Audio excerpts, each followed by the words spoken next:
신성철 목사님 한번 기도해 주시고 시작하면 좋겠습니다. 하나님, 감사합니다. 무더운 계절이지만 우리의 마음속에 주님의 십자가의 사랑과 그 보혈의 능력이 있음으로 인하여 항상 기뻐할 수 있도록 인도해 주시니 감사합니다. 우리 사랑하는 웨슬리 신학연구소의 모든 우리 가족들, 한 가족도 이 무더운 여름철에 질병 걸리지 않게 하시고 영혼 잘 되고 범사도 다 잘 되고 강건할 수 있도록 우리의 몸과 마음과 정신을 통치하여 주시고 인도하여 주시옵소서. 특별히 성령의 감동이 없이는 참여할 수 없는 이 복된 모임에 오신 우리 남녀 종들을 축복해 주시고 우리의 남은 생애가 웨슬리의 뒤를 잘 따라가는 성결한 삶이 될 수 있도록 인도하여 주시옵소서. 감사드리오며 우리 구주 예수 그리스도의 이름으로 기도하옵나이다. 아멘. 예, 감사합니다. 오늘은 여러분이 이미 아시는 대로 존 웨슬리 목사님의 설교 선한 청지기라는 설교를 함께 우리가 요약적으로 읽고 그다음에 배명지 박사님께서 또 해설을 준비했습니다. 그래서 함께 또 배우고 토론하는 시간이 되었으면 좋겠습니다. 항상 우리가 그렇게 하지만 맥시멈 11시 반까지 11시 한 15분쯤 요즘에는 끝나는데 그렇게 진행해 보도록 하고요. 자, 우리 배명지 박사님은 여러분 잘 아시다시피 우리 웨슬리 신학 그 연구소 연구원으로 함께 이렇게 동역하고 계시고 그 다음에 이제 서울신학대학교에서 웨슬리 관련된 연구로 박사를 하셨습니다. 그래서 박사님께서 오늘 또 해설을 맡아서 수고해 주시겠습니다. 우리 뜨거운 박수로 우리 배 박사님 모시겠습니다. 네, 반갑습니다. 안녕하십니까? 네, 반갑습니다. 네, 저희 이제 팔천지에 제가 저번 달에 올린 이제 선한 청직이라는 제목이고요. 우리 7월호에 이렇게 보시면 팔천지, 아유, 잘 안 보이네요. 팔천지 7월호에 이제 기재가 되어 있습니다. 그래서 표준 설교를 가지고, 웨슬리 표준 설교를 가지고 이제 4페이지 정도 요약이 되어 있고, 한 페이지의 신학적 해설로 되어 있습니다. 그래서 오늘 발표 방식도 그냥 이 본문을 읽고 이제 쭉 한번 읽고 그 다음에 제가 뭐 부연 설명할 부분과 이렇게 질문들과 이렇게 토의 형식으로 좀 진행하면 좋을 것 같습니다. 일단 오늘 이 선한 청지기라는 것에 이제 누가복음 16장 2절 말씀이 본문인데요. 네가 보던 일을 세마라 청지기 직무를 계속하지 못하리라 하니 웨슬리는 주님을 따르는 자들의 삶에 대하여 표현하기를 청지기와 같은 삶이라고 말하는데요. 누가복음 오늘 16장 2절처럼 우리의 인생도 반드시 새마는 날이 온다. 왜냐하면 우리에게 청지직을 허락하신 주님을 뵙는 날이 있고 또 반드시 그날이 다가오고 있기 때문에 우리가 날마다 이 삶에 있어서 우리가 청지기라는 것을 잃으면 안 된다라는 이런 마음을 갖고 이 설교를 하셨습니다. 그래서 오늘 한번 설교문을 읽도록 하겠습니다. 인간과 하나님에 대한 관계는 다양한 표현으로 우리에게 보였습니다. 많은 표현 중에서 청직이라는 표현이 가장 큰 특징일 것이며 이 표현은 오늘날 인간의 상태와도 정확하게 일치합니다. 가끔 인간이 죄인이란 이유로 채무자라는 표현을 사용하기도 하지만 그가 종으로 불릴 때는 이 호칭, 채무자라는 호칭은 모호한 것이 됩니다. 그러나 청직이라는 표현은 특별한 종을 나타내고 이 호칭 오늘날에도 인간이 하나님께 대하여 어떠한 종류의 종이며 또 주인 되신 하나님께서는 우리에게 어떤 종류의 봉사를 기대하고 계신가를 명확하게 표현하고 있습니다. 따라서 이러한 생각을 통해 우리는 청지기에 대해서 세 분류로 살펴보고자 합니다. 첫째, 우리는 어떤 점에서 하나님의 청지기인지. 둘째, 하나님께서 우리의 영혼을 부르실 때, 즉 종말의 때는 우리가 더 이상 청지기일 수 없다라는 점과 마지막으로 언젠가는 우리는 하나님 앞에서 회개 보고를 내는 일이 남았다라는 것입니다. 첫째로 우리는 어떤 점에서 하나님의 청지기인가? 우리가 지금 소유하고 있는 것은 다 하나님의 은혜로 받았습니다.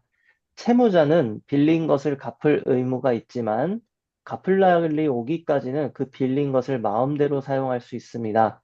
하지만 청지기는 다릅니다. 청지기는 수중에 맡겨진 것을 자기 마음대로 사용해서는 안 되고 주인의 생각대로 사용해야 합니다. 소유자가 아니라 다만 하나님이 위탁했기 때문입니다. 이것이 바로 우리와 하나님과의 관계의 모습입니다. 우리는 하나님이 맡긴 것을 마음대로 쓸 권리가 없습니다. 홀로 하늘과 땅의 소유자이시며 모든 피조물의 주인 되신 하나님이 기뻐하시는 대로 사용해야 할 뿐입니다. 우리가 사는 이곳은 순례의 땅이며 이 순례의 땅에서는 아무것도 정당하게 우리 자신의 것이라고 일컬을 만한 것이 없습니다. 결국 우리는 소유주이신 하나님의 지시를 따라서만 사용할 수 있습니다. 이 조건 아래서 주님은 우리에게 영혼, 육체, 재산, 그리고 여러 재능을 위탁하셨습니다. 첫째로 하나님은 우리의 영혼, 하나님의 형상대로 지으신 불사의 영혼을 맡기셨습니다. 영혼이 지닌 모든 능력과 기능, 이해력, 상상력, 기억력, 의지, 그리고 감정은 이 위탁 안에 들어 있습니다. 현재의 선악에 관한 사랑과 미움, 기쁨과 슬픔, 장차 올 사항에 관한 욕망과 혐오 등 이러한 모든 감정도 위탁에 들어 있습니다. 그래서 바울은 이 모든 것을 하나님의 평강이 그리스도 예수 안에서 너의 마음과 생각을 지키시리라 라고 한 것입니다. 하지만 그렇다고 이 말을 매우 넓은 범위로 이해하여 능동적, 피동적이거나 정신의 모든 지각작용을 나타내는 것으로 보면 안 됩니다. 네, 여기서 약간 부연 설명을 드리면, 웨슬리가 이해하는 것은 이런 우리 안에, 영혼 안에 있는 이해력, 상상력, 이런 모든 것들이 하나님께서 주신 것이고, 우리는 이제 청지기적으로 이런 것들을 사용해야 되고, 감정 또한 한마디로 컨트롤을 잘해야 된다라고 얘기를 하고 있는 것입니다. 그래서 하나님의 평강이 우리의 감정까지도 다 다스릴 수 있다. 이것을 얘기를 하고 있는데요. 그렇다고 우리가 너무 기계적으로 이것을 해석을 또 해서는 안 된다라는 것을 얘기하고 있습니다. 우리가 AI 같이 아무 우리 의지나 이런 것도 없고 감정도 완전히 무시되는 그런 것이 아니라 우리의 이런 것들이 자율적으로 자유의지적으로 이런 것들을 사용할 수 있지만 우리가 청지기이기 때문에 더 큰 하나님의 주인 되심 속에서 이것들을 컨트롤 당해야 된다. 이런 차원으로 우리가 이해하시면 좋을 것 같습니다. 그러므로 우리는 이제 이러한 모든 것의 단순한 청지기일 뿐입니다. 하나님께서 우리에게 이와 같은 힘과 기능을 허락하신 것은 우리의 뜻이 아닌 하나님이 우리에게 주신 분명한 지시를 따라 사용하게 하기 위함입니다. 더 나아가 우리의 생각 또한 우리 자신의 것이 아닙니다. 이것은 우리 마음 하나하나의 신중한 동기를 위해서 우리의 크신 주께 책임을 지고 있는 것입니다. 둘째로 하나님은 몸, 곧 듣고 말하는 기관과 그 밖의 기관을 우리에게 위탁하셨는데 그 어느 것도 우리의 의지를 따라 사용하기 위하여 주신 것이 아닙니다.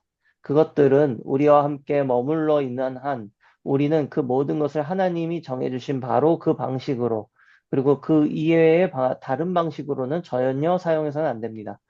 몸의 기관 중 말의 능력이라는 그 우수한 재능을 부여해 주신 것도 이러한 동일 조건에서입니다.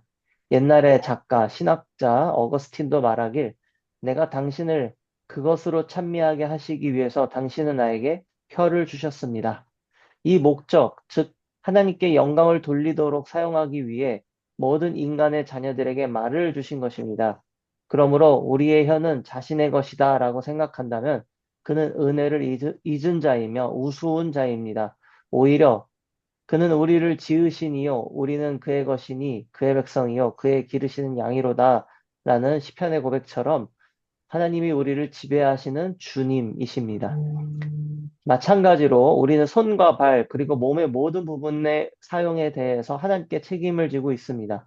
그것들은 아버지에 의하여 정해진 때가 오기까지 우리에게 위탁하신 것입니다. 그때가 이르기까지 우리는 그 모든 것을 사용해도 좋지만 이것은 청지기로서이지 소유주로서가 아닙니다. 셋째로 하나님은 우리에게 이 세상의 재물을 분배해 주시고 그것을 위탁하셨습니다. 음식, 의복, 머리를 눕힐 장소 등입니다. 또한 생활의 필수품만 아니라 편리품도 위탁하셨습니다. 무엇보다 하나님께서는 우리에게 재물을 관리하도록 위탁하셨습니다. 돈은 실로 말할 수 없이 귀중합니다. 다만 우리가 돈에 대해서 현명하고 충실한 청지기요, 또 우리의 복 대신 주께서 우리에게 행하도록 명령하신 그 목적을 위하여 사용한다면 말입니다. 넷째로 하나님께서는 이 외에도 다른 항목에 해당하는 달란트를 우리에게 맡기셨습니다. 체력, 건강, 호인적인 모습, 적응력 등입니다. 정도의 차이가 있을지라도 학식, 지식, 그 밖의 교육의 높고 낮음도 마찬가지입니다. 영향력과 선행을 행할 수 있는 힘, 누군가를 돕거나 방해하거나 하는 힘 또한 해당합니다. 거기에다 매 순간 허락하신 시간이라는 달란트도 첨가해야 합니다. 마지막으로 가장 중요한 것, 즉 이것 없이는 다른 모든 것이 축복이 아니라 저주가 되는 것, 바로 하나님의 은혜, 성령의 능력입니다. 그것만이 우리 안에서 하나님 보시기에 합당한 모든 상황을 만드는 것입니다. 이렇게 보면 많은 부분에서 우리는 천지의 소유주이신 하나님의 청지기입니다. 하나님 재산의 대단히 많은 부분, 그뿐만 아니라 여러 가지 종류의 것을 하나님께서 우리의 관리 아래 맡기셨습니다. 그러나 이것은 영구적으로 우리의 것은 아니며 짧은 기간 동안 우리가 이 땅 위에 머무르는 동안 잠시 갖고 있을 따름입니다. 청지기권을 빼앗길 날이 속히 올 것이며 바로 눈앞에 와 있습니다. 흙은 여전히 땅으로 돌아가고 영은 그것을 준 신 하나님께로 돌아가는 그 순간에 우리의 청지기직은 끝나는 것입니다. 전에 우리에게 위탁되었던 역할은 적어도 우리에게 관해서는 끝나는 것입니다. 생명 이후에 음식이나 의복이나 주택이나 세상의 재물이 우리가 무슨 관계가 있겠습니까? 몸도 마찬가지입니다. 영이 하나님께로 돌아가는 순간 우리는 이미 이 몸의 청지기가 또한 아니게 됩니다. 그때 몸은 부패와 치욕 속에 흩어집니다. 몸이 구성되고 있었던 모든 부분과 요소는 진흙 속에 뉘어져 썩어집니다. 또 여러 가지 달란트도 끝나게 됩니다. 즉, 우리의 체력, 건강, 아름다운 웅변 등과 같은 능력이 끝나는 것입니다. 명예, 권력, 인기 등 모든 영향력도 말입니다. 또한 말은 아무 진동도 공중에 일으키지 못하며 또 귀도 이러한 진동을 중추신경계에 전달하지 못합니다.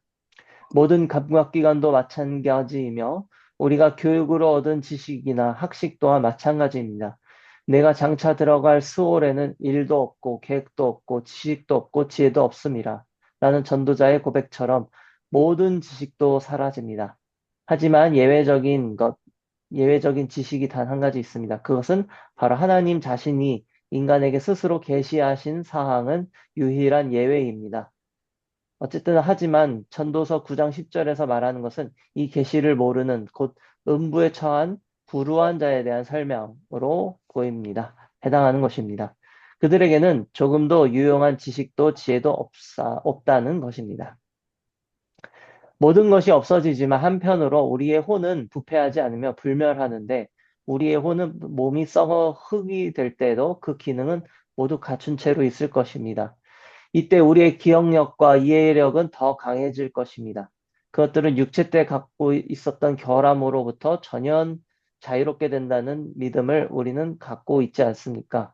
다시 말해서 육체가 사멸해도 그 이해력과 기억력이 보존된과 같이 의지, 감정도 남아 있을 것입니다.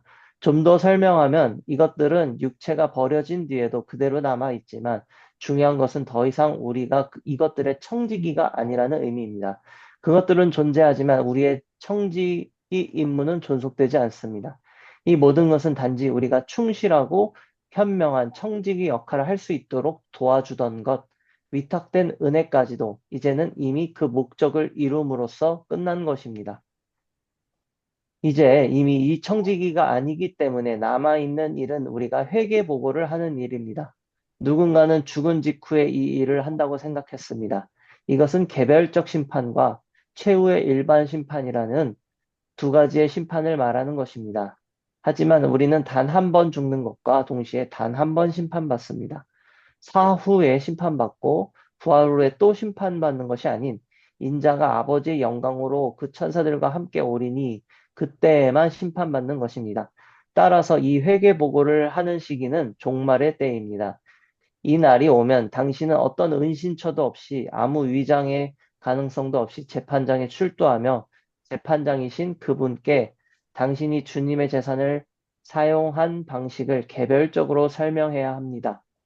그때 모든 사람의 재판장이신 하나님은 물으실 것입니다. 너는 내 혼을 어떻게 썼는가? 여러 가지 힘과 기능, 이해력과 상상력과 기억력과 의지, 감정을 부여받은 불사의 영을 나는 내게 위탁하였다. 너는 자기 이해력을 할 수 있는 대로 이러한 지시를 따라 사용했는가? 즉, 너 자신과 나를 알기 위하여 사용했는가? 나의 본질, 나의 속성, 창조나 섭리나 은혜와 관한 나의 업적을 알려고 했는가? 너는 나의 말을 친숙하게 알기 위하여 자기 이해력을 사용했는가? 나의 말에 대하여 밤낮으로 심사숙고하였는가? 내 의지는 나의 의지 가운데 삼켜져서 결코 나의 의지에 거슬림 없이 늘 그것과 일치되도록 하였는가? 내 감정은 내가 나의 말 속에서 지정하는 방식으로 통제되었는가? 너는 마음을 내게 주었는가? 내가 너의 사랑의 대상이었는가? 너는 죄 이외의 것을 아무것도 무서워하거나 미워하거나 하지 않았는가? 또한 주님은 물을 것입니다. 너는 내가 너의 수중에 맡긴 이 세상의 소유물을 어떻게 사용했는가? 너는 내가 내게 대하여 준 건강과 능력, 교육에서 배운 것, 지식의 분량, 사물이나 인간에 관한 모든 지식을 이 세상의 미덕을 발전시키고 나의 나라를 확장하기 위하여 사용하였는가? 너는 너의 영향력을 모든 사람의 지혜와 거룩함을 증대하기 위해서 사용하는가? 너는 내 영의 모든 감화를, 즉 모든 욕망, 모든 정도의 빛, 하나님의 모든 예리하면서도 부드러운 비난을 바르게 간파하고 조심스럽게 활용하였는가? 너가 마음속으로 아바 아버지라고 부르면서 아들이 되게 하는 영을 받게 되었을 때, 즉 성령을 받게 되었을 때, 내가 너를 자유롭게 한 그 빛나는 자유 안에서 너는 계속 굳게 섰는가? 너는 그때 이후로 내 영혼과 육체, 모든 생각, 모든 언행을 내 육체와 영혼으로 나를 찬미하기 위하여 사랑의 불꽃으로 거룩한 희생으로 바쳤는가? 그리했다면 착하고 충성된 종아, 잘하였도다. 주인의 기쁨을 함께 나누자. 그러면 충성된 청지기와 불충성한 청지기는 나중에 어떤 것을 얻게 되는 것입니까? 바른 재판관에 의하여 선고되는 저 판결의 집행 이외에 아무것도 없습니다. 그것은 당신을 영원토록 그 관계 속에 있게 할 것입니다. 당신이 영원에 걸쳐서 자신의 행위에 따라 가품을 받는다는 일만이 남아있는 것입니다. 우리는 끝으로 이러한 솔직한 고찰을 통해서 다음과 같은 사실을 알게 됩니다. 첫째, 이 짧고 불확실한 인생이 얼마나 중요한 것인가를 배울 수 있습니다. 둘째, 모든 것은 우리의 것이 아니라 창조주의 것이기에 이 모든 것을 하나님의 뜻에 따라서 사용한다면 좋은 것이요. 그렇지 않으면 악합니다. 즉, 은혜 안에서 예수 그리스도의 산지식에서 성장하는 것이 하나님의 뜻이요. 이 지식을 더하지 않게 하는 것은 모두 전적으로 악입니다. 셋째, 이 사실에서 공덕의 행위란 존재하지 않습니다. 우리는 결코 자신의 의무 이상으로 할 수 없기 때문입니다. 그것은 모두가 하나님의 것이기 때문입니다. 우리가 할 수 있는 모든 것은 하나님께 돌려야 한다는 것입니다. 형제들이여, 당신들 중에 명철과 총명을 받은 자가 누구입니까? 그 사람은 그 인격에 합당하게 걸음으로써 위로부터의 지혜를 보여야 합니다. 당신이 하나님으로부터 받은 모든 것을 하나님을 위해 사용하는 것은 결코 사소한 일이 아닙니다. 그것은 당신의 지혜와 결의와 인내와 절제의 모든 것을 요구합니다. 요구는 당신이 이제까지 태어나면서부터 가지고 있던 것을 훨씬 넘어서는 것이나 당신이 은혜로서 가질 수 있는 것을 초월하는 것은 아닙니다. 왜냐하면 하나님의 은혜는 당신에게 넉넉하며 또 당신이 아는 대로 믿는 사람에게는 무엇이든지 가능하기 때문입니다. 그러므로 믿음으로써 주 예수 그리스도를 옷 입고 하나님이 주시는 전신갑주로 무장하십시오. 그렇게 하면 여러분은 자신의 모든 언행으로 하나님을 찬미할 수가, 아니 모든 생각을 그리스도의 부종애로 사로잡을 수가 있을 것입니다. 아멘. 네, 해설로 들어가기로 원하는데요. 그 앞에 이제 설교문을 보시면 굉장히 웨슬리 목사님의 어, 직격탄이라고 해야 될까요? 이것들이 굉장히 저희의 심령을, 도전을 주십니다. 네, 여기서 또 중요한 것은 우리의 힘으로 과연 이런 것들을 할 수 있을까라고 했을 때 뒤에 이제 보시면 이런 것들이 우리의 힘으로 하는 것이 아니라 은혜로 가능하다라는 것을 웨슬리 목사님이 얘기하고 있습니다. 정말로 성경이 요구하는 것은 우리가 여태까지 했던 것들보다 더 큰 것을 요구를 하지만 은혜로서 우리는 이것들을 모두 감당할 수 있다라는 것이 다시 한번 더 웨슬리 목사님이 얼마나 은총의 신학자인지 성결을 결국 은혜로 믿음으로 가능하다고 하신 말씀이 바로 이러한 차원으로 적용될 수 있다라는 것을 보게 됩니다. 네, 설교 해설로 좀 더 들어가 보겠습니다. 이 설교는요, 1760년대 말에 헌팅던 백작 부인, 셀리나 헌팅던 백작 부인과 그녀의 동료 귀족들의 모임에서 전파된 웨슬리의 설교로 알려져 있습니다. 헌팅던 부인은 1739년 웨슬리의 권유로 메소디스트 모임에 처음으로 참석하였는데요. 그 웨슬리와 조지 휘필드를 따르며 부흥운동에 함께했습니다. 그녀는 처음에는 웨슬리의 완전교리에 대한 호감을 갖고 있었지만 점차 이제 좀 더 휘필드의 영향을 받아 칼빈주의적으로 가게 됩니다. 하지만 그렇다고 담을 쌓는 것이 아니라 계속해서 메소디스트 내에 칼빈주의 운동을 알려진 헌팅던 백작부인 연합을 창설하여서 활동하였고요.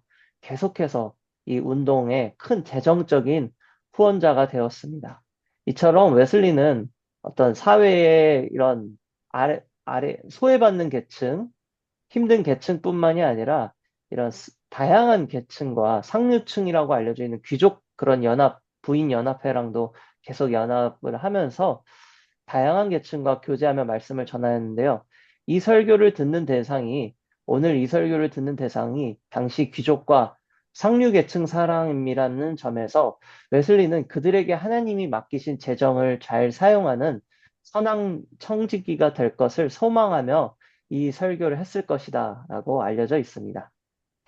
오늘 이 설교에서 비교적 전체적인 것으로 청지기를 얘기를 했지만, 제가 좀 더 봤던 점은 이 돈에 관련된 그런 청지기 직무였습니다. 설교의 내용을 보면 먼저 인간은 하나님께 대하여 채무자가 아닌 청지기임을 분명히 합니다. 채무자는 빌린 돈을 갚는 의무를 제외하고는 그 빌린 돈을 마음대로 사용할 수 있습니다. 이것은 마치 우리의 인생을 하나님께 대한 채무 개념으로 이해할 경우 현재 우리의 삶은 수명이 다하기 전까지 는 마음대로 사용해도 되는, 즉 내가 주인인 것처럼 살아도 됨을 의미합니다. 하지만 웨슬리는 우리의 삶이 전적으로 청지기임을 분명히 밝히는데요. 청지기는 자기 뜻대로가 아니라 주인의 뜻대로 모든 것을 사용해야 합니다. 곧 지금 우리에게 허락하신 삶은 나의 기쁨이나 유익을 위해서가 아닌 이 삶을 허락하시고 진정한 주인이신 하나님이 원하시는 대로 살아야 하는 것입니다. 웨슬리는 이것이 진정한 청지기임을 밝히고 있습니다. 웨슬리는 대표적으로 5가지 영역에서 우리가 청지기임을 말했습니다.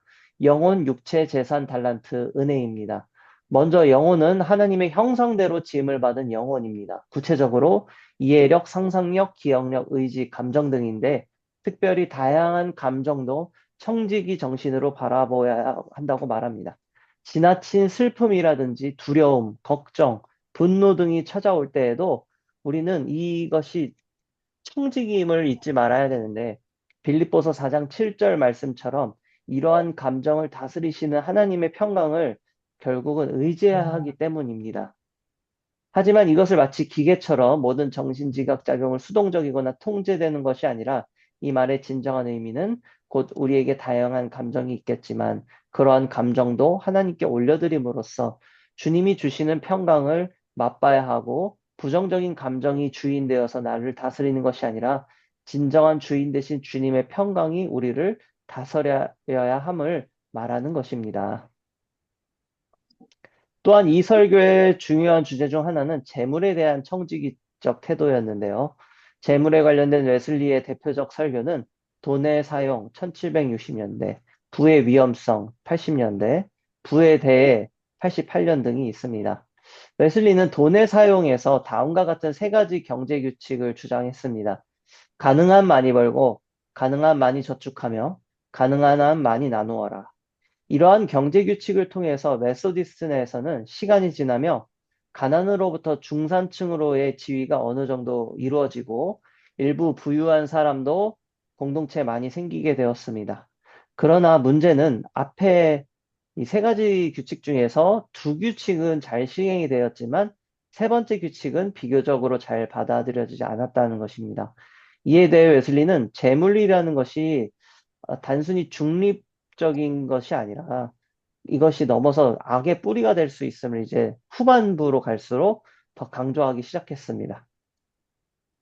그래서 이 웨슬리에 대한 다양한 설교들이 있는데 웨슬리의 말년으로 갈수록 중립적이었다가 돈이 점점 이제 좀 더 부정적으로 그래서 차라리 나중에는 돈이 없는 것이 더 복되다 이런 식으로까지 과격하게 얘기할 정도로 이런 부의 위험성을 강조하고 있습니다.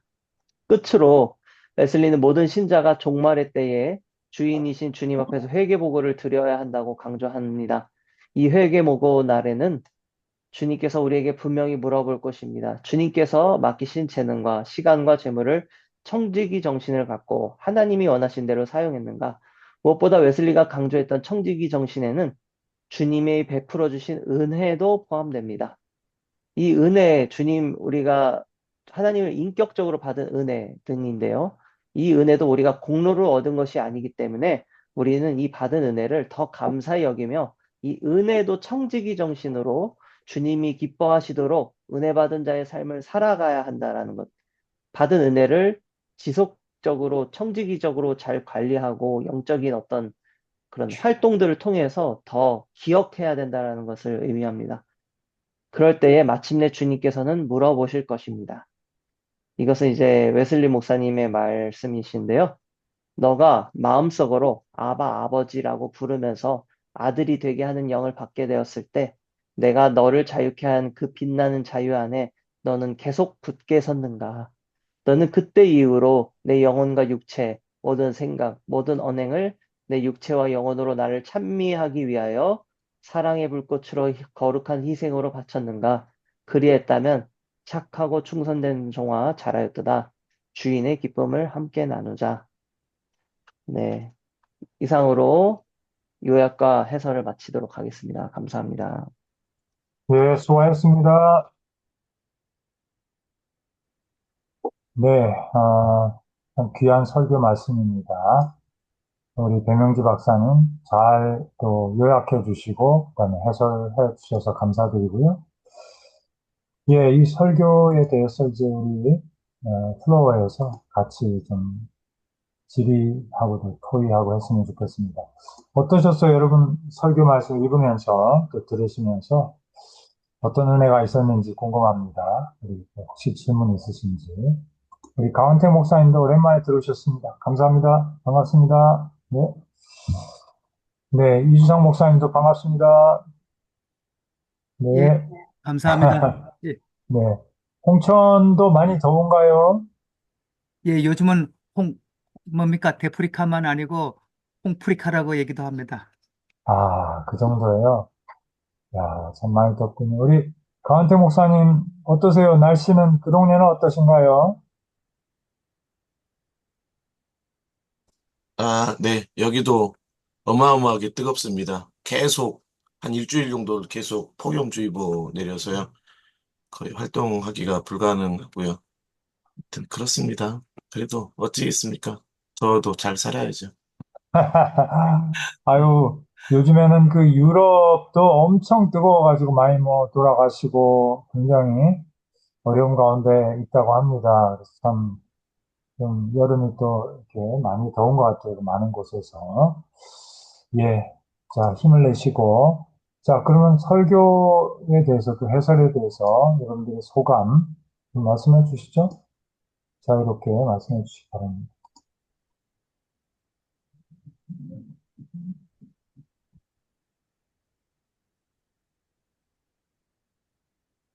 제가 먼저 하나 질문 드려도 될까요? 네, 이수상 목사님. 예, 배 박사님 아주 요약을 잘해 주시고 또 설명을 잘해 주셔서 아주 이해가 잘 되었습니다. 웨슬리 설교를 들을 때마다 그 뭡니까? 버킷스트라고 하나요? 그 냉수 얼음물을 끼얹듯이 그런 어떤 느낌을 갖게 되는 것 같습니다. 근데 제가 읽으면서 잘 이해가 안 된 부분은 3번에 하나, 둘, 셋, 넷, 네 번째 줄에 보면 그 그렇게 얘기하고 있거든요. 단 한 번 죽는 것과 동시에 단 한 번 심판받습니다. 그러면서 인자가 아버지 영광으로 그 천사들과 함께 오리니 그때 심판받습니다. 마태복음 16장 27절 웨슬리가 인용했는데 이때가 나중에는 종말의 때라고 또 그렇게 표현하고 있는데 이게 예수님의 재림하는 때인지 아니면 백보자 심판을 의미하는지 저는 거기 명확하지 않아서 모든 분들에게 좀 여쭤보고 싶습니다. 여기에 예수님이 재림할 때 심판이 있다는 것인지 아니면 백보자 심판 때의 이야기를 하는 건지 약간 좀 혼돈스러운 부분이 있습니다.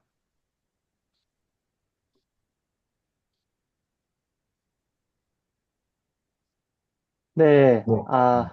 제가 일단 이해한 바로는요. 일단 저번 주인가요? 저희 또 목창균 박사님께서 오셔서 종말론, 웨슬리 종말론 얘기해 주셨잖아요. 저도 예. 그거 들으면서 굉장히 도움을 많이 얻었었는데, 일단 저희들이 갖고 있던 어떤 종말론이 웨슬리 당시엔 없었다라는 점이 참 중요했을 것 같고요. 일단 그래서 웨슬리 목사님도 종말론을 따로 이렇게 웨슬리의 종말론 이런 식으로 분명하게 이렇게 어디선가 정리해 주신 그런 자료들이 없더라고요. 그러니까 이런 설교를 통해서 우리가 이렇게 하나하나 정보를 수집을 해야 되는데, 일단 여기서의 의미는 일반적으로 죽는 순간 바로 이제 하나님께 심판을 받고, 또 그 다음에 이제 나중에 최후 심판 다 같이 받는 우주적 종말의 때 또 받는 심판을 일반 사람들이 그렇게 두 개로 알고 있다. 그런데 웨슬리 목사님은 그게 아니라 심판이 지금 우리가 개인적 종말과 우주 종말이라고 있을 때 개인적 종말이 끝나자마자 바로 심판을 받는 것은 아니고 최후의 재림 이후에 이제 모든 것이 완성되었을 때 그때 이제 최종적으로 심판을 다 같이 받는다라는 의미로 저는 이해를 했습니다. 근데 이제 또 말씀 주셨던 이 백보자 심판과 재림의 때는 이제 또 현대 종말론에서는 또 이제 구별을 분명히 하죠. 뭐 천년왕국이 있을 수도 있고 그렇기 때문에 이제 그 부분에 대해서는 또 이제 어떻게 과연 해석을 해야 될지 오늘날 이런 종말론적으로 이것을 볼 수가 있을까라는 저의 개인적인 또 어떤 질문이 있습니다. 혹시 다른 부분 중에서 또 이어 이것에 관련된 또 의견이 있으시면 해주시면 좋을 것 같습니다. 네, 저도 한번 찾아보도록 하겠습니다. 저도 아까 읽으면서 조금 그 부분이 명확하지 않았는데요. 왜 주님의 재림 시에 있어지는 심판만을 의미한다라고, 그러니까 죽는 것과 동시에 단 한 번 심판을 받는다. 네. 이 어떤 근거에서 어떤 의미에서 했는지 좀 찾아봐야 될 것 같고요. 어, 아마도 마지막 최후의 심판에 우리 성도들, 충성스러운 주님의 제자들은 거기까지 가서 심판을 받을 일이 없다라고 하는 어떤 확신인 것인지, 그 청지기들이라고 하는 것은 주님의 제자이기 때문에 그런 차원에서 마지막에 악인들이 행에 따라 심판받는 백보자 심판과는 무관하다는 의미인 것인지, 저도 좀 궁금한데, 혹시 다른 분들 도움 주시면 감사하겠습니다. 그 종말에 관한 예수님의 마태복음 23장, 24장, 25장 종말론 감람산 설교를 보면 25장에 열처녀 비유하고 달란트 비유하고 양과 염소 비유가 나오는데 제가 이해한 바로는 열처녀 비유하고 양과 염소 비유는 시기가 때가 다른 때의 상황이라고 저는 이해하고 있습니다. 그렇다면 열처녀 비유의 지혜로운 다섯 처녀는 혼인잔치에 들어가고 어리석은 다섯 처녀는 혼인잔치에 들어가지 못하고 그것도 하나의 심판으로 저는 여겨지고 최종적으로는 양과 염소로 오른편과 왼편으로 나뉘는 그건 백보자 심판으로 이렇게 저는 이해하고 있는데요. 그렇다면 심판이 두 번 있는 것은 아닌가? 다른 분들은 어떻게 생각하는지 한번 좀 나눠주시면 도움되겠습니다. 아, 네, 저는요, 그, 이 설교문 자체에서 웨슬리 목사님이 말씀하고 있는 게 있는 것 같아요. 그 요약본 말고 원본 그 설교문, 전체 설교문에 보면은 그 부분, 지금 말씀하신 부분 뒤에 2번에 우리가 이 회개 보고를 해야만 하는 시기는 하늘에서 크고 흰 보좌가 내려오고 거기에 앉아 있는 분이 계시며 땅과 하늘도 그 앞에서 사라지고 그 자리마저 찾을 수 없게 될 때. 요한계시록 20장 11절 하고요. 또 그때에는 죽은 자들이 큰 자나 작은 자나 다 그 보좌 앞에 설 것이고 그리고 많은 책이 펼쳐지고 그것과 함께 위탁받았던 사람들을 위해서는 양심의 책이 펼쳐지고 그래서 악마와 그 천사들, 무수한 거룩한 천사의 무리들 앞에 또 모든 사람의 재판장이신 하나님 앞에 당신은 어떤 은신처도 덮개도 없이 아무 위장의 가능성도 없이 출두하게 될 것입니다. 이렇게 설교문에서 그 시기에 대해서 이렇게 말을 하시고 있는 것 같거든요. 그 설교문 전문에 보면은. 그래서 그 시기에 관해서는 그 웨슬리 목사님에 따르면은 그 마지막 때가 되지 않을까 저는 그렇게 생각을 해봅니다. 이 설교문상에서는요.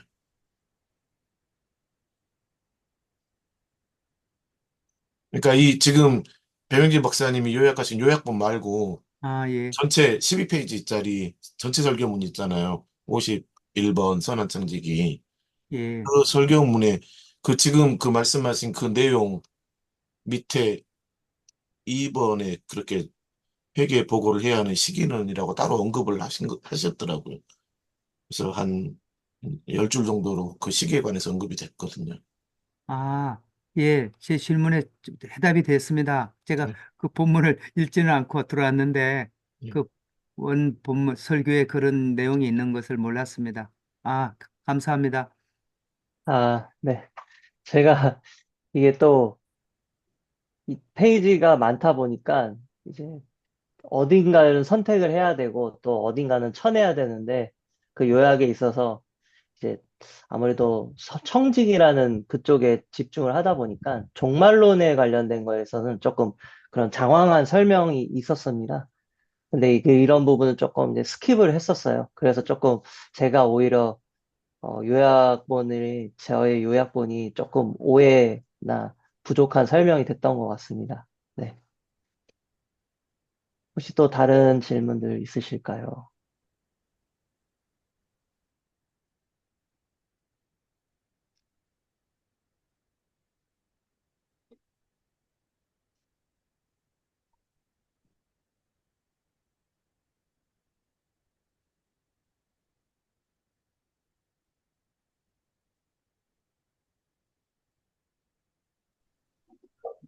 저도 한번 질문해 보겠습니다. 네. 예. 이제 보통 이제 이거는 그, 그, 전해슬 목사님의 그 신학은 성결론이잖아요. 계속적 성결이고, 그다음 이제 성경세례를 통한 성결 경험인데, 이제 이 본문이 저는 굉장히 이렇게 그 뜻깊고 새롭게 익혀진 건 뭐냐면은, 그, 이제 죽을 때 하나님 앞에 가서 우리가 그 회개하고 심판받는다 그러지 않습니까? 그 회개를 이게 그러니까 죽을 때 이렇게 하는 걸 또 이렇게 그것이 그 신학적이는 않더라도 어쨌든 간에 설교 형식에서 그 말씀을 하시는데 여러분은 이제 우리 그존 웨슬리 목사님께서 우리에게 이 땅에 살면서 우리가 거룩하고 성결한 삶을 살아가는 이런 과정 가운데 이 설교가 이렇게 어떤 식으로 우리가 받아들여야 될 것인가에 대한 그 부분을 말씀해 주시면 감사드리겠습니다. 네. 너무나도 감사합니다. 제가 이제 이 설교 보니까 귀족들에 대해서 이제 대상이 귀족들이더라고요. 이제 귀족들이 그러니까 어쨌든 의식주가 다 해결되었고 그 당시에 일반적인 사회적 상황 속에는 가난한 자들이 너무나도 많았고 집도 없고 굶어 죽는 자들이 많았던 시대에서 이런 것들을 다 누리며 살았던 그런 특권층이죠. 그들에게 이런 설교를 했었던 것이 무엇이었을까라고 생각을 했을 때 저는 오늘날 이 조금 21세기 한국에 사는 사람들이 조금 더 연결이 되더라고요. 저희가 오늘날에는 여전히 뭐 길가에 이제 노숙인 분들도 많으시고 굶으시는 분들도 많이 있지만 그래도 대부분의 사람들이 삼시세끼 그리고 따뜻한 샤워도 하고 따뜻한 집에서 또한 여름에는 시원한 곳에서 지내기도 하는데 그런 어떤 사람들이 참 봐야 될 설교 같고 그런 걸 다 갖춘 사람들에게 웨슬리 목사님이 왜 이런 설교를 했을까라고 생각을 했을 때 단순히 돈에서뿐만이 아니라 저는 특별히 감정과 같은 지식 같은 거에 있어서도 청지기 정신을 발휘해야 된다라고 얘기를 하더라고요. 그러니까 그들 배운 사람들이었잖아요. 그 당시 엘리트 계층이었고. 근데 상대적으로 못 배운 계층들이 있었기 때문에 그런 청지기 정신을 갖고 그런 배우지 못한 자들에 대해서 웨슬리 목사님은 이 귀족들이 먼저 그 지식을 공유하는 것이 좋지 않을까 이런 뉘앙스가 담겨 있다고 생각을 합니다. 실제적으로 학교나 이런 문맹 퇴치를 위해서 웨슬리 목사님께서는 굉장히 많이 앞장서시기도 했었는데 그럴 때 아마 이런 귀족들, 배우는 사람들의 도움들이 많이 필요했을 것이고, 단순히 그들의 재정적인 것뿐만이 아니라 이런 지식과 이런 것들이 많이 사용됐을 것이고요. 또 여기서 주목할 만한 것이 이제 감정인데요. 오늘날의 현대인들이 이 감정적인 질환과 이런 정신적 것들이 많잖아요. 이런 사실 뭐 배고프고 이런 분들도 그런 것들이 많겠지만 오히려 풍요할 때 이런 정신적 질환들도 많이 더 발생하는 것 같더라고요. 아무래도 나보다 더 많이 갖고 있는 사람들을 보면서 그런 비교에 의한 그런 정신적 감정 불안증, 이런 정신적 불안증이 많았을 텐데, 그러니까 사회계층 조금 이렇게 하층민 쪽에는 육체적인 질환들이 많았다면 이런 백작 부인이 있었던 당시에 그런 귀족계층계에는 정신적 질환들이 많았을 것이고 감정의 불안들이 많았을 텐데 웨슬리 목사님께서 감정마저도 하나님께 컨트롤 당해라 이런 부분이 어떻게 보면 오늘날에 우리가 또 굉장히 성결에 있어서 중요한 우리가 절제하고 화를 참고 오히려 자비의 마음을 품고 이런 것들이 또 이런 상황에서도 일부러 또 하신 건 아닐지 제가 조심스럽게 한번 제 생각을 공유 드립니다. 아주 흥미로운 또 그런 적용이시기도 하고, 그 다음에 설교의 배경에 대한 고려. 저도 설교의 다른 또 그 해설을 이렇게 보니까, 정말 웨슬리 목사님을 그 헌팅턴 부인이 이제 백작 부인이지 백작이 돌아가시고 부인이니까 많은 영지라든지 뭐 굉장히 많은 돈을 가지고 계신 분인데 그분이 어머님께 말씀드려서 어머님의 개인 목사로 웨슬리 목사님을 추천했고 그래서 어머님이 웨슬리 목사님에게 어머님의 그 개인 목사가 되어 달라 이렇게 해서 웨슬리 목사님이 짤막하게 그것을 수용하는 이제 인정하는 받아들이는 그런 편지를 썼다면 이렇게 나와 있는데 그 웨슬리 목사님이 그런 면에서는 조금 양가적인 감정을 가지고 있었을 것 같다는 생각도 들어요. 내키지 않는 또 그러면서도 그분들이 조력해주면 도와주면 그 지역에서의 선교에 굉장히 도움이 되기 때문에 이건 필요에 의해서 또 하고 지금 백명지 박사님 말씀한 것처럼 그 웨슬리 목사님이 그 귀족들 그 말하자면 그 가문의 이제 담당 목사로서 이렇게 또 부름받아서 설교를 해야 되는 이런 상황, 이런 것들을 고려해 본다면, 가진 자들의 책임, 그리고 청지기적 책임에 대해서 찝어진다라는 그런 것들이 이해가 되는 것 같아요. 네, 감사하고요. 아까 우리 이주상 목사님 말씀하신 거를 저도 궁금해서 설교 본문을 조금 보니까 갑자기 뭐 심판이 한 번이냐 두 번이냐 심판이 언제냐 이게 갑자기 나오게 됐는데 설교 중에 그 이야기는 그 앞에서 카톨릭 교회를 포함해서 이전까지 우리 죽으면 즉시 심판을 받는다. 이런 믿음이 있었고 그런 것들을 교리화시켜 놓은 것들이 있기 때문에 거기에 대해서 언급을 하셨더라고요. 그런데 성경에 보면 참다운 심판의 시기는 그 말하자면 최종적인 하나님의 심판, 그 행위에 쓰여져 있는 생명록이, 생명의 책이 열리고 하나님 앞에 모두가 서야 되는 그때가 온전한 심판이다. 이렇게 얘기하면서 예, 지금까지의 가톨릭 교회를 중심으로 한 그 심판의 때에 대해서 일종의 반론을 제기하는 거더라고요. 그러니까 이주상 목사님께서 생각하시는 그게 맞는 것 같아요. 웨슬리 목사님도 성경적인 심판의 때, 최종적인 심판의 때, 이거를 염두에 두고 있다. 이렇게 볼 수 있을 것 같습니다. 강 목사님도 아까 그런 취지로 이걸 인용하셨던 것 같아요. 예, 이해가 됩니다. 그리고 김성원 교수님 방금 그 설교에 대한 배경을 설명해 주셨는데요. 그 원문이라도 카톡방에 같이 좀 이 다음이라도 공유해 주실 수 있으면 도움이 되겠습니다. 예, 그렇게 찾아서 그렇게 해보도록 하겠습니다. 그리고 또 한 가지는 배 박사님께서 이 설교의 대상들이 귀족층이기 때문에 그런 돈의 청지기로서 살아야 될 것을 웨슬리가 강조했다고 얘기한 일면도 있지만 이 설교는 보편적인 누구에게나 적용돼야 될 하나님 나라의 원리로서 가난한 자들에게도 이게 적용이 돼야 되지 않겠느냐. 산상수훈에 봤더니 하나님과 재물을 겸하여 두 주인을 섬기지 못한다. 뿐만 아니라 뭘 먹을까 뭘 입을까 염려하지 말라. 그건 이방인들이 구하는 것이다. 이런 관점에 봤을 때 너희 보물을 하늘에 쌓아두라.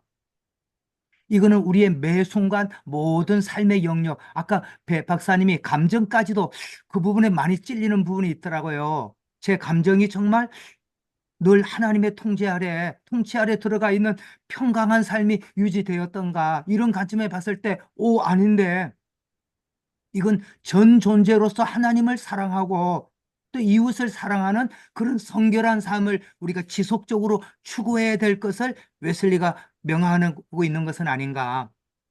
저는 그렇게 좀 와닿아서 제 삶을 더 많이 돌아봐야 되겠다. 물질을 쓰는 것뿐만 아니라 내가 소유하고 싶은 거, 또 내가 감정적으로 흔들리는 거, 이 모든 영역을 하나님 손에 올려드리지 않으면 잃어버린 시간이 되지 않겠는가. 그런 위기의식도 많이 가지게 되는 것 같습니다. 이상입니다.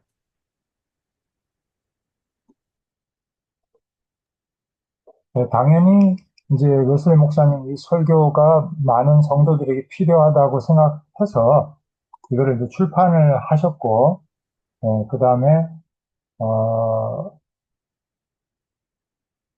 예, 그래서 이게 지금, 예, 나중에 이제 설교집에 이제 포함이 된 거죠. 예, 그러니까 당연히 또 내용 자체도 우리에게도 적용성이 있고, 그런 것 같습니다. 네, 감정적인 부분에 대해서 저도 이제 설교를 읽으면서 참 많이 은혜가 되고 이제 좀 충격도 되고 했던 부분인데요. 기록을 보니까 이게 2022년에 저희가 그 웨슬리 이 설교 모임 처음 하면서 같이 읽었던 설교고 또 그때 장기영 박사님이 요약한 것을 또 같이 나눴더라고요. 그래서 제가 찾아서 여기 채팅방에 올려놨어요. 장경 박사님이 해석한 거하고 요약한 거. 근데 저도 이 설교를 그때 읽으면서도 그렇고 이번에 활천에서 보고 또 설교를 다시 읽으면서 느낀 게 너의 영혼을 어떻게 사용했는가라고 하는 부분에 대해서 그 부분을 보면은 상상력이나 의지, 감정, 그다음에 내가 내 사랑의 대상인가? 또 내 욕망은 어느 쪽으로 향하고 있는가? 내 마음의 기쁨, 즐거움까지도 다 하나님의 어뜸인가? 이런 웨슬레 목사님의 질문들은 아주 상당히 그 마음을 파고드는 그런 질문들이었거든요. 그래서 현대 그 모든 사람들이, 많은 사람들이 감정적으로 상당히 많은 어려움을 겪고, 그러면서 이제 우리 교회 안에서 목회하면서 목회 상담의 필요성들이 많이 느껴지잖아요. 그런 관점에서 보면은 이 질문들이 우리 성도들에게 또 목회자들에게 그리고 저에게 주는 이 영향력은 아주 지대하다, 아주 크다는 생각이 들어요. 그리고 제가 다음 17일 날이죠. 17일에 할 그 책을 아직 읽어보진 않았는데, 그 존 웨슬리 목회 상담에 관해서 하는 것 같아요. 그래서 그 내용하고도 조금 이 감정 부분에 대해서는 연결이 될 수 있지 않을까 생각은 하는데, 주제는 또 철학적 배경. 그래서 좀 잘 좀 연결이 됐으면 좋겠다는 생각도 해봅니다.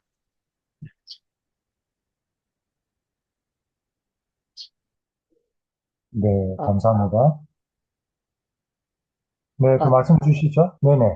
저는 개인적으로 또 지금 계시는지 모르겠는데, 그 미국에서 우리 상담하시는 우리 선생님 계신가요? 아, 오늘 안 계시는? 오늘은 안 들어오신 것 아, 같은데, 네. 네. 음, 한번 이 감정 이런 것에 대해서 한번 여쭤보고 싶었는데, 네, 아쉽게 음, 됐습니다. 그러네요. 오셨으면은, 예, 또 좋았을 텐데. 죄송하지만 만약에 오늘 이 설교가 정말 하나님의 기준과 하나님의 뜻과 그 하나님의 어떤 그런 질서를 다 포함하고 있는 설교란다면 이 거물코는 아주 작은 거물이 될 것 같습니다. 걸리지 않을 사람이 거의 없을 정도로 뭐 지성이면 지성, 정서면 정서, 의지면 의지, 재물, 시간, 몸, 건강, 영향력 이거 총체적으로 이 거물코에 안 걸릴 사람이 얼마나 될까? 그렇다면 정말 우리의 삶은 우리 신앙의 길은 정말 좁은 문 좁은 길로 가는 이것만이 정말 생명의 길이 아닐까.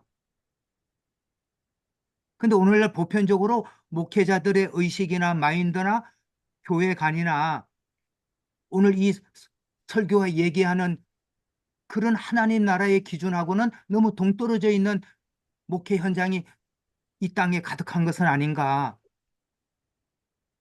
웨슬리 설교 읽을 때마다 정말 내가 가고 있는 길이 정말 주님이 가라고 명하신 길인가 고민될 때가 많은 것 같습니다. 특별히 오늘 설교는 더더욱 그런 것 같습니다. 너무 길게 말씀드려 죄송합니다. 아닙니다. 네. 어떻게 보면은 우리가 이제 이렇게 나한테 교, 질문 안 하잖아. 교회에서, 11조를 강조하고, 이런 가운데 우리가 아직도 율법적인 차원에서 이제 신앙생활, 기본적인 이런 것들을 강조하다 보면은, 내 물질의 10분의 1 드렸으니까 세금 바쳤다라는, 할 거 했다라고 하는, 이제 웨슬리 목사님 이번 설교에서 말씀하시는 용어를 따르자면, 우리 빚진 자다. 예. 그러니까 그 빚을 갚고 나면 우리는 좀 자유하다. 이러한 멘탈을 우리가 가지고 살아가는 것 같아요. 이것이 말하자면 종의 신앙에 가까운 거듭났지만 그런 신앙생활을 하고 있는 것 같고 예수리 목사님은 항상 그렇지만은 그게 하나님의 본뜻이 아니고 지금 여기 보면은 결론 부분에 4번 그 대지 4번에 보면은 아주 명확하게 지금 유상 목사님이 지적하시는 바를 말씀하고 있어요. 첫째는 뭐냐면 인생이 얼마나 이 짧은 인생이 얼마나 소중한가 뭐 이런 얘기 했는데 참 이게 중요한 것 같아요. 왜냐면 우리가 흔히 이 세상의 것들은 아무것도 아니고 허무하다. 이렇게 우리가 허무주의적인 또 숙명적인 이런 생각을 할 수 있는데 어떻게 보면은 칼뱅주의적인 웨슬리안들은 그렇게 생각할 수 있죠. 모든 것이 하나님 정하신 것이기 때문에 우리가 하는 모든 것이 무용하다, 본질적으로. 그렇게 얘기할 수 있지만, 웨슬리 목사님은 그게 아니고, 우리의 짧은 이 인생이 청지기로서의 사명을 감당하는 시간이고, 이것이 뭐 다시 말하면 영원한, 우리의 그 다음 영원한 삶의 어떤 상태, 질을 좌우한다. 이런 차원에서 이 인생이 얼마나 리얼하고 중요한 것인가, 이렇게 얘기를 하는데, 이거는 굉장히 우리가 필요한 것 같아요. 그래서 우리가 종말론, 지난번에도 목창균 전 총장님께서 종말론 얘기하셨지만, 이 세대주의의 단점 중에 하나가 뭐냐면은, 이제 뭐 여러 가지가 있지만, 몇 가지가 있지만, 그 중에 하나가 이제 지금 세상 아무것도 아니다. 주님 오실 그날만 기다리면 된다. 뭐 이런 건데, 웨슬리 목사님은 분명히 그거하고는 좀 궤를 달리하는구나. 우리가 하루하루 오늘의 삶이 우리 영혼의 보탬이 되고, 주님의 평가를 받게 되고, 따라서 너무나 리얼한 것이다. 이걸 이제 말씀해 주는 것이 참 무겁게 다가오는 게 사실이고요. 두 번째는 뭐냐면, 어떤 의미에서는 이분법적으로까지 이렇게 얘기를 하는데, 우리가 하나님 주신 이 모든 것들을, 은사까지도, 감정까지도 하나님의 뜻대로 사용하면 선한 것이고, 그렇지 않으면 악한 것이라고 결론을 맺고 있거든요. 아, 이게 참, 예술 목사님은 진짜 분명하구나.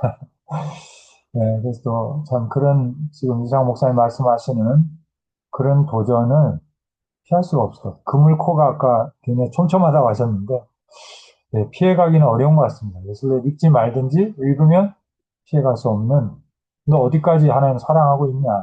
너 어디까지 드리고 있냐?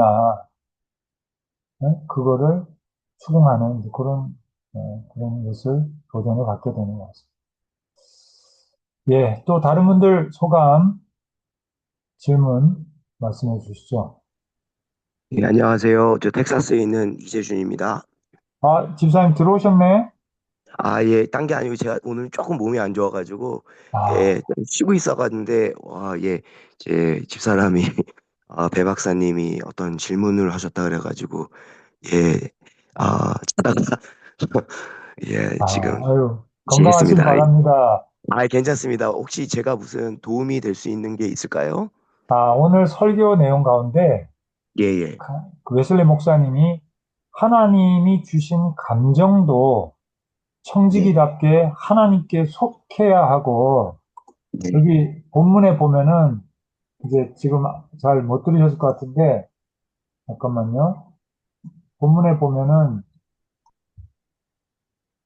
일련의 감정도 하나님께서 우리에게 위탁해 주신 거다. 이렇게 네, 얘기하시고, 그 다음에 우리의 감정은 청지기로서 모조리 하나님께서 지시하는 대로 규정되어야 한다. 네네, 이렇게 말씀하고 있고, 네네, 그 다음에 하나님께서 심판날에 우리에게 물으실 텐데, 어, 감정까지도 너에게 위탁하였다라고 말씀하시면서 네네, 너의 감정은 내가 성경 말씀과 계시에서 지정하고 있는 방식으로 통제되어 있는가? 이렇게 네네, 하나님께서 우리에게 물으실 거다.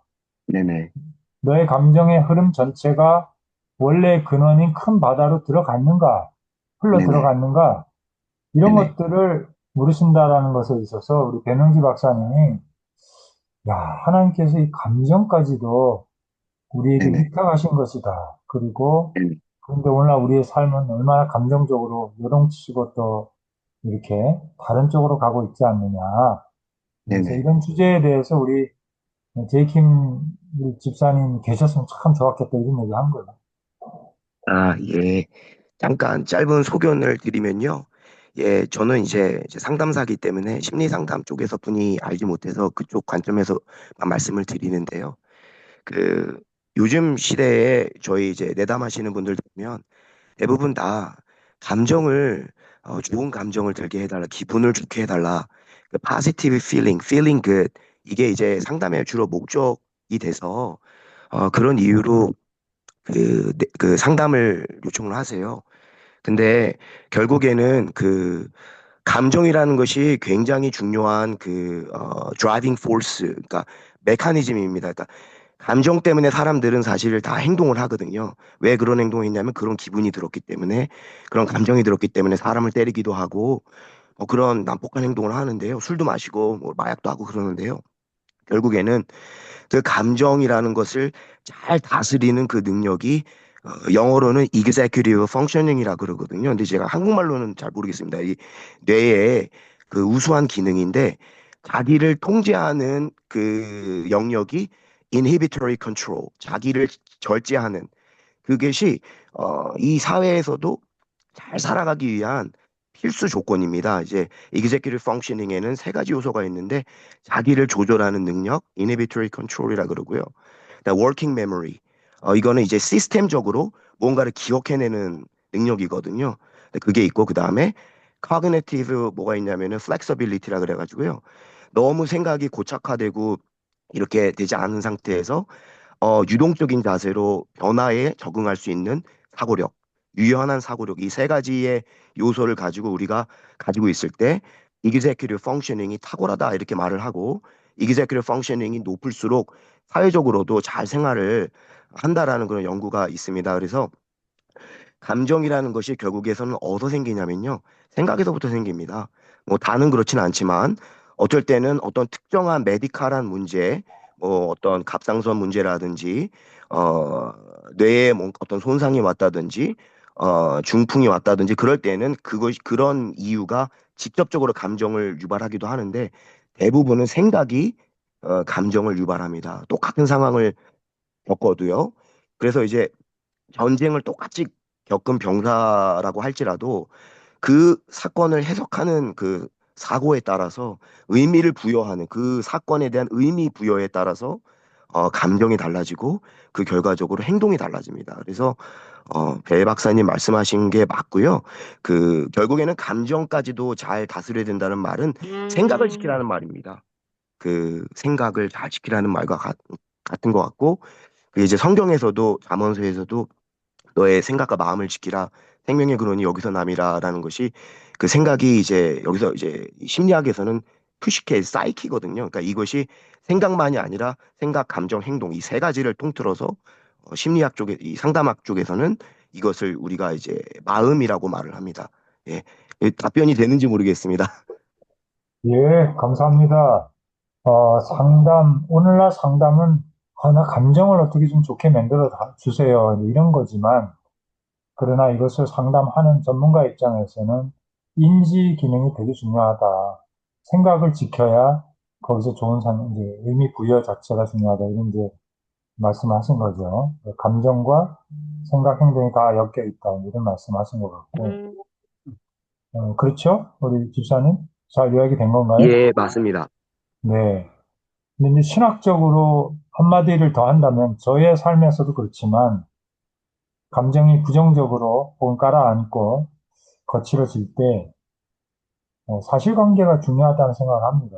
그래서 네가 누구냐, 너가 누구와 함께 있느냐, 혼자 있느냐 이런 것들은 이제 생각의 문제이기도 하지만 결국은 사람들이 내 생각을 바꾼다라는 것이 쉽지 않고 그것은 사실관계에 대한 인식에서 이렇게 빚어지는 것 같아요, 생각이.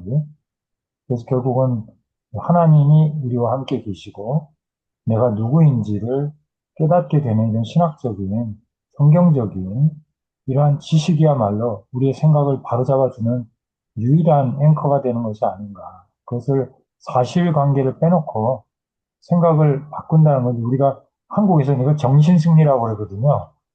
생각은 지금 아무 상황은 하나도 변하지 않는데 나는 괜찮아. 이거 나는 이기고 있어. 이런 거가 정신승리라고 하는데 그것은 사실 오래가지 못하고 그래서 사실관계에 지금 이 현실이 어떤 현실인가 하는 것을 하나님 안에서 해석되어지고 드러날 때만 우리 생각이 바뀌고 우리 감정이 안정될 수 있지 않은가. 이런 것들은 좀 신학적으로 얘기할 수 있을 것 같은데. 어떠세요? 예, 맞습니다. 아마 그래서 우리 집사님도 이 상담을 하시면서 한계도 느끼고 또 그러기 때문에 하나님의 역사하심과 또 성경의 가르침 이런 것들이 굉장히 중요하다고 느끼시는 거겠죠? 예, 맞습니다. 그 인지행동 치료도 요새는 이제 크리스찬들을 대상으로 해서 그것이 너무 세속적이라 그래가지고요. 왜냐하면 그 인지행동의 그 이론, Cognitive Behavioral Theory의 이론은 실증주의에 있습니다. Empiricism에 있는데 Religion CBT라 그래가지고 Religion Cognitive Behavioral Therapy, 인지행동 치료라 그래서 결국에는 나의 생각과 성경이 뭐라고 말씀하시는가 해서 성경으로 돌아가게 돼 있습니다. 그래서 성경이 말하는 진리와 내가 가지고 있는 나만의 해석의 괴리감을 발견하게 하고 나의 생각을 성경으로 이렇게 돌아가게 하는 리다이렉트 하는 그렇게 하는 것이 이제 릴리전 CBT라고 크리스천 분들에게 매우 유용한 상담 기법이 될 수 있겠습니다. 네. 저는 신학자니까 이거밖엔 답이 없지 않나 정말 그런 생각을 합니다. 하나님과의 관계성 안에서 우리가 이것들을 풀어내지 않으면 어떻게 우리가 진짜 망가져 있는 세상 속에서 망가진 우리 자신을 추스릴 수 있을까? 뭐 이런 생각을 해보는데 그런 RCBT라는 게 있다니까 너무 감사하네요. 예, 네, 감사하고요. 예, 또 다른 분들도 말씀 주시죠. 네, 서울신대 홀리클럽 차승호입니다.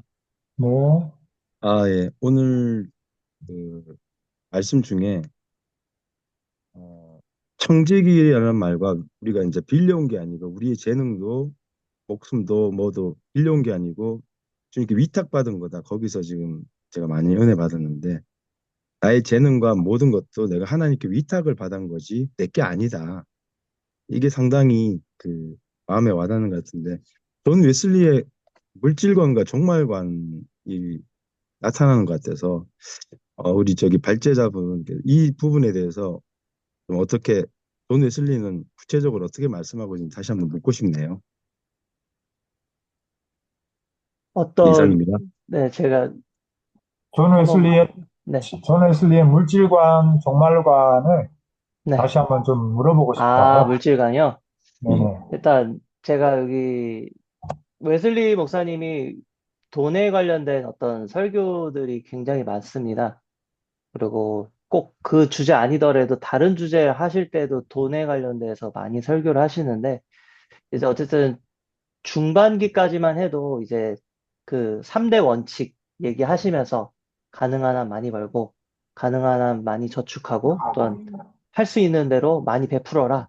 이렇게 했는데, 이제 실질적으로 이것이 이대로 하다 보니까 이제 많이 저축하고 많이 버는 것들은 잘하게 됐는데 막상 그렇게 되니까 나누는 거를 많이 못하게 되면서 웨슬리 목사님들이 다시 성결을 체험했던 자들도 성결을 떨어져 나가고 하는 것들에서 이 돈이 굉장한 걸림돌이 된다라는 것을 점점 보게 됩니다. 그래서 후기로 갈수록 이제 약간 돈에 대해서 약간 부정적 뉘앙스까지도 얘기를 하시면서 말년에는 거의 이제 돈은 일만하게 뿌리 이런 쪽으로 좀 더 이제 포커싱이 되면서 정말 돈이 무섭다라는 것을 이 맘모니즘이 얼마나 무서운지를 계속 경계하시면서 성결한 삶에 있어서의 가장 큰 장애물 중에 하나가 되지 않나 이런 식으로 좀 얘기를 하셨던 것이 이제 존 웨슬리의 목사님의 물질관이라고 조금 저는 보여지고요. 정말로는 저저번 주에 우리 목 교수님이 얘기하셨던 것처럼 어떤 하나님의 나라에 대한 이해가 정말 두 차원적인 게 다 드러나 있다고 생각을 합니다. 이미 임한 하나님의 나라, 하지만 완전히 임하지 않은 그런 종말의 때에 완성될 그런 올레디 번난 예시라는 그 개념이 분명하게 다 드러나 있는 종말론이자 하나님의 나라 이해가 있으신 것 같고요. 저는 좀 더 이제 성결교단이고 또 이런 입장에서는 뭐 어떤 분들은 웨슬리를 후천년주의자라고 보는 시각도 있다고 하는데 저는 좀 더 이제 전통적이고 이런 차원에서 전천년적으로 봐야 되지 않을까 좀 생각이 드는 저 개인적으로 또 저저번 주에 있었던 목창기 목사님 말씀도 좀 한번 생각해 보면서 한번 제 생각을 나눕니다. 네, 네, 감사합니다. 알겠습니다. 네. 예. 그, 지난번에 저도 좀 다시 한번 들여다봐야 되는데, 목창균 전 총장님께서 좋은 발제를 해주신 것 같아요. 제가 또 그래서 부탁을 드리기도 했지만, 존 웨슬리 목사님의 종말론적 입장에 대해서는 굉장히 다양한 해석이 있기 때문에, 그리고 또 한 가지는 지금 배 박사님 말씀하신 것처럼, 그때는 전천년, 후천년이 나오기 전이잖아요. 18세기니까. 이거를 그 뒤에 나온 이야기들 속에서 이제 정리하려고 하니까 굉장히 갈리고 또 그런데, 이제 중요한 거는 웨슬리 목사님이 여기서도 나오지만 하나님의 심판 앞에 서는 우리 인간의 모습, 종말론적 신앙을 굉장히 강조하셨다라는 거. 이거가 중요하다라는 거죠. 이제 그런 얘기를 하셨던 기억이 나고. 그리고 또, 어떤 그 임박한, 세대주의는 아니지만 임박한 종말론적인 그런 입장, 그런 것들을 강조하셨다. 이렇게 얘기했던 건 좀 기억이 나는 것 같습니다. 그래서 이제는 나이가 들어서 이제 한 번 들으면 딱 정리가 돼야 되는데 저도 적어놓은 걸 봐야 되는 상황인데 어쨌든 지난번에 우리 목 총장님의 그런 강의가 좀 좋았고 선교신문에도 간략하게 이렇게 요약이 되어서 나와 있습니다. 예, 이제 시간이 이제 이제 마칠 시간이 다 가까워오는데 말씀하지 않은 분들 중에 여러분 말씀 좀 주시죠.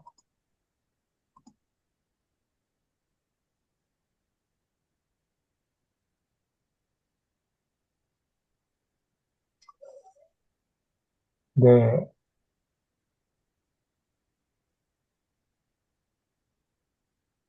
예, 그러면, 아유, 아까 유주성 목사님께서 이거 뭐라 그러죠? 얼음물 버킷 챌린지처럼 이렇게 찬물 뒤집어 쓰는 느낌이 든다고 하셨던 것 같은데, 예, 감정적으로는 이 설교를 피하고 싶은 마음이 좀 드네요.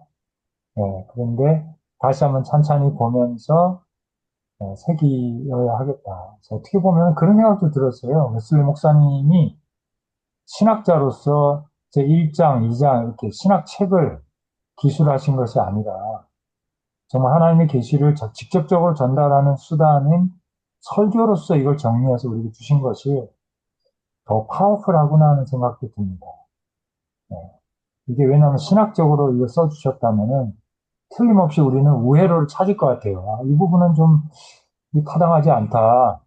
저 부분은 좀 논쟁의 여지가 있다. 이럴 텐데 요스메 목사님은 그런 걸 다 떠나서 성경의 메시지를 이제 네가 청지기 생활 그만할 거야. 이제는 너가 나하고 얘기해야 돼. 이 성경 구절을 놓고 우리에게 그게 다가오고 있다라고 풀어내는 설교 메시지의 형식이기 때문에 이게 지금까지는 신학을 한 데 있어서 웨슬리의 어떤 설교 중심의 신학이라는 것이 굉장히 단점이라고 얘기해 왔었거든요. 체계가 부족하다. 여기저기 흩어져 있다. 그런데 어떻게 보면 진정한 신학의 기능을 잘 해주는 것이 설교로서의 신학이 아닌가. 이런 생각을 또 해보게 됐어요. 감사드리고, 오늘 배 박사님 수고 많으셨고요. 한 가지만 광고하고 마치도록 그렇게 하겠습니다. 잠깐만요. 제가 포스터를 한번 보여드리고 싶은데요. 아, 예. 그, 마침 상담, 감정 얘기가 자꾸 나오는데요. 요 얘기를 우리가 다시 할 수 있을 것 같아요. 그래서 보시면 여기 10월 17일 목요일, 다음 주 목요일에 우리 호주에서 가르치고 계시는 시드니 신학대학에서 교리신학 교수이시면서 이 저서 중에 존 웨슬리와 데이빗 배너의 상담학적 대화라는 상담 주제 책을 내셨어요. 그래서 제가 연락을 드려가지고 또 저희가 좀 아는 분이기도 하고 그래서 그때 온라인으로 들어오셔서 존 웨슬리 목사님과 목회 상담이라는 주제로 우리가 줌에서 여러분들께 이 주제를 다시 한번 얘기할 것 같아요. 그래서 제 생각에는 우리 제이킴 우리 집사님도 그때 꼭 오셔야 될 것 같고, 예, 말씀 많이 해주시고, 정말 웨슬리가 우리가 볼 때는 감정에 대해서 굉장히 엄격하고, 지금도 이 설교에 보면 감정이 자율적인 게 아니라 하나님께 매여 있는가? 하나님 뜻대로 세팅되어 있는가 이런 것까지도 얘기하시는 분인데 상담하고 어떻게 관련이 될지 저도 굉장히 궁금합니다. 그래서 여러분 믿지 마시고 17일 날 다시 그렇게 만났으면 좋겠습니다. 예, 감사드립니다. 그러면 우리 강은태 목사님 한번 예, 기도해 주시고 예, 마치면 좋겠습니다. 네, 기도하시겠습니다. 하나님 감사합니다. 2025년 7월 이 무더운 날씨에 우리 사랑하는 웨슬리안들이 함께 모여서 웨슬리 목사님의 설교를 함께 듣고 은혜 나누게 하심을 감사를 드립니다. 특별히 오늘 읽은 이 선한 청지기의 설교를 잘 듣고 우리가 또 많은 은혜 받고 깊이 우리의 사역에 잘 적용될 수 있도록 도와주시옵소서. 이제 여름 사역들을 합니다. 각 교회마다 하나님이 지켜주시고 사역 안에 풍성한 은혜가 있도록 도와주시며 또 학교에서 연구하시는 모든 교수님들의 사역들도 하나님의 풍성함으로 귀한 시간들이 될 수 있도록 도와주시옵소서. 다다음 주에 다시 만날 때까지 우리 모두를 지켜주시길 원하며 예수 그리스도 이름으로 감사하며 기도드립니다. 아멘. 아멘.